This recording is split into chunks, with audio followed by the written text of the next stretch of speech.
Hello বন্ধুরা, welcome back to my channel, to my new video. আশা করি তোমার সাথে ভালো আছো, সুস্থ আছো এবং জাস্ট পাঠাবার আছো। আমি কিন্তু দারুণ আছি, নতুন একটা ভিডিও নিয়ে তোমাদের সাথে হাজির হয়ে গেলাম।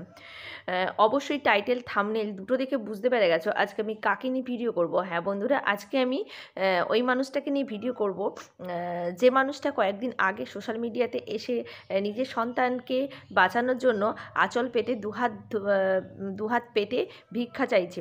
সেই রকম একটা মানুষকে নিয়ে অবশ্যই আমি কথা বলবো। আর এই ভিডিওটা করার পর অনেক বাজে কমেন্ট যেমন পড়েছে, তেমনি অনেক ভালো কমেন্টও পড়েছে। তো যারা যারা বাজে কমেন্ট করেছে তাদের একটু রিপ্লাই দিতে চলে আসলাম।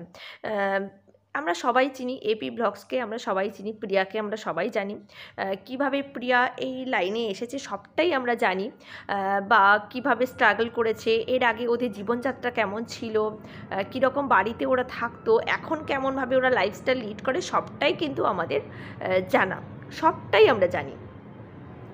যেহেতু প্রিয়াকে আমি অনেক দিন ধরেই ফলো করি, তাই প্রত্যেকটা ভিডিও ওর আমি ফলো করি। তো এখানে একটা কথা বলি, প্রিয়ার ছেলের আয়ুষের একটা কঠিন রোগ ধরা পড়েছে। তো যেটা সত্যি কথা বলতে, যেটা টাকা থাকলেও না সারানো যায় না। যদি মানুষ বলে যে আমি কোটি কোটি টাকা খরচা করব, তাহলে তবেই আমার ছেলে সুস্থ হবে, এমনটা কিন্তু এই রোগটা নয়। এই রোগের একটাই ওষুধ, সেটা হচ্ছে রক্ত দিয়ে যাওয়া।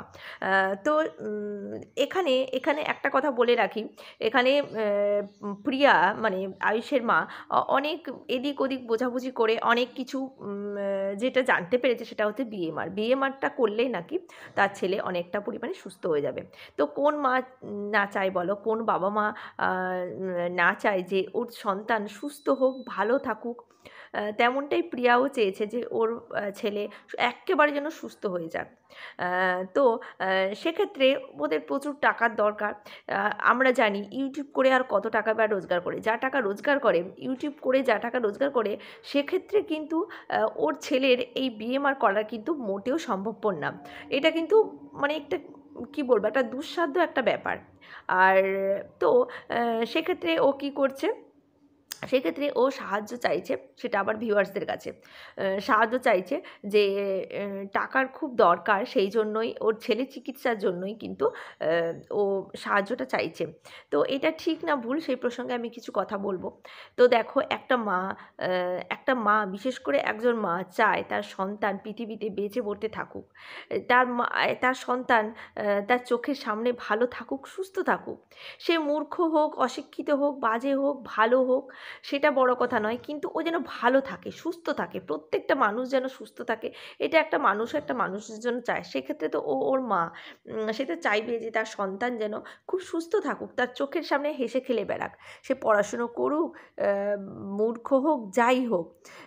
তো ওকে বাঁচানোর জন্য, যেই শুনেছে যে বিএমআর করলে আয়ুষ অনেকটা সুস্থ হয়ে যাবে, প্রায় 95% সুস্থ হয়ে যাবে, তো সেই জন্য ওরা টাকার সন্ধানে বেরিয়ে পড়েছে। এবং এর আগেও চেন্নাই গেছিলো ট্রিটমেন্ট করাতে, সেখান থেকে ট্রিটমেন্ট করানোর মানে সেখান থেকে কিছু সমস্যার জন্য ওরা চলে এসেছে, তারপরে দিল্লিতে গিয়ে ওরা ট্রিটমেন্টটা শুরু করছে। তো দিল্লির একটা সেবাশ্রমে ওরা আছে, সেখানে ওরা যথাসাধ্য চেষ্টা করছে টাকা ইনকামে, মানে টাকা যাতে সংগ্রহ করতে পারে আর বিএমআরটা করাতে পারে। তো এই মুহূর্তে ওর মানে কি বলবো, ওর সেভিংস বলে আমার মনে হয় তেমন একটা কিছুই নেই। হয়তো কয়েক লাখ টাকা বেরোবে, কিন্তু এই কয়েক লাখ টাকা দিয়ে কিন্তু বিএমআরটা করা যায় না। আর ওর আগের আর্থিক অবস্থা ভালো না, বা ওর বাবার বাড়ির আর্থিক অবস্থা ভালো না যে ও দাদু কয়েক লাখ টাকা ওকে সাহায্য করবে। সেই ক্ষেত্রে কিন্তু ও শরণাপন্ন হয়েছে, কিন্তু ভিউয়ার্সদের কাছেই শরণাপন্ন হয়েছে। ভিউয়ার্সদের হাত পেতে, ভিউয়ার্সদের কাছে দুহাত পেতে ও ভিক্ষা চাইছে, আঁচল পেতে ভিক্ষা চাইছে ওর সন্তানের জন্য। একটা মা কিন্তু, আমাদের সবাইকে মাথায় রাখতে হবে, একটা মা কিন্তু তার সন্তানকে বাঁচানোর জন্য কিন্তু সব কিছু করতে পারে, সেখানে কটা টাকাও ভিউয়ার্সদের কাছে চাইতে পারবে না? আর যারা তোমরা আছো, যারা প্রিয়াকে পছন্দ করো, ভালোবাসো, আমরা জানি তারা প্রিয়ার দিকটা বুঝতে পারবে। আর যারা হেটার্সরা আছো, তারা বাজে কমেন্ট করে দিয়ে চলে যাচ্ছ, ভেতরে কি হচ্ছে না হচ্ছে কিছুই বুঝতে চাইছো না। একটা মা মা কি কোন জায়গায়, আর তোমরা অনেকে বলছো যে এত বড় একজন ব্লগার এত টাকা রোজগার করেছে, কিছুই কি সেভিংস নেই? দেখো, ও 2 বছর ধরে ইউটিউব করছে।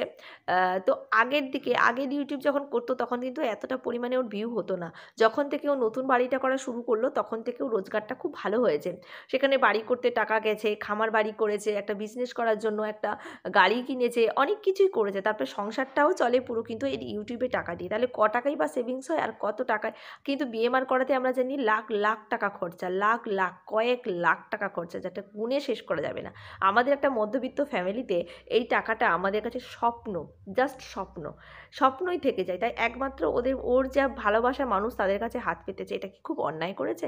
আমার মতে এটা কোনো অন্যায় বা এটা কোনো খারাপ কাজ ও করেনি, কারণ ও সন্তানকে বাঁচানোর জন্যই এই শরণাপন্ন হয়েছে। এর আগে কয়েকদিন আগে আমরা দেখেছি একটা কেস থেকে, মিথ্যা কেস থেকে উদ্ধার পাওয়ার জন্য যদি মানুষ এসে এখানে ভিক্ষা চাইতে পারে, তাহলে সেখানে তো একটা ওর সন্তানকে বাঁচানোর জন্য, একটা মানুষের জীবন রক্ষার জন্য ও হাত পেতেছে।